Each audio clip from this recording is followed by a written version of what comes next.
Христос посеред нас. Дорогі брати та сестри, сьогодні на літургії читається Євангелія від Матфея, в якому чуємо застереження Спасителя до своїх учнів.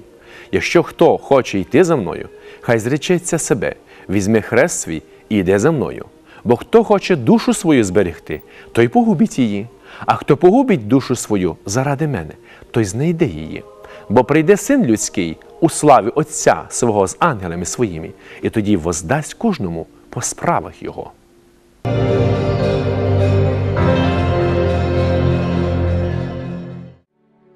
У цей день Свята Православна Церква звершує пам'ять, а саме Різдво святителя Миколая, архієпископа Мір-Лікійського чудотворця, та почитає мученика Калінніка, який жив у IV столітті. Преподобних Костянтина і Косми Косинських, староруських, про яких дізнаємося із XIII століття, мучениці Серафими Діви, яка відійшла до Господа у 138 році. А також сьогодні ми згадуємо святого мученика Даниїла Черкаського, який не пошкодував власного життя заради утвердження православної віри на українських землях. У 1776 році утиски польської шляхти проти православних досягли свого кривавого апогею. Тих, хто не переходив у католицтво, підлесливими обіцянками або загрозою смерті заганяли в унію. У містечку Млієві на Черкащині уніатський священник намагався переконати общину перейти в унію. Тоді громада, розуміючи, що храм у них відберуть, звернулася до благочестивого православного мирянина Даниїла Кушніра із проханням, щоб він забрав з престолу святу чашу. Помолившись із благословінням, Даниїл увійшов до вівтаря, огорнув чашу церковною завісою та заховав під дзвіницею. Противники православ'я вирішили помститися.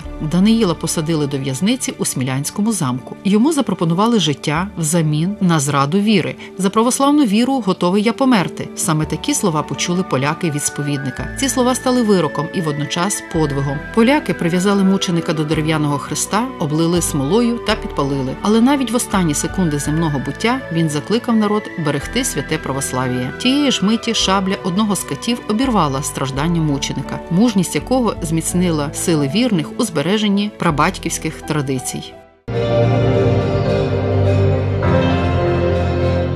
Сьогодні свій День Ангела зустрічають Серафима, Михайло та Константин. Много й вам літ! Возлюблені у Христі, великий святитель Миколай Сербський залишив для нас велику духовну спадщину. І сьогодні, читаючи рядки з його творів, задумаємося.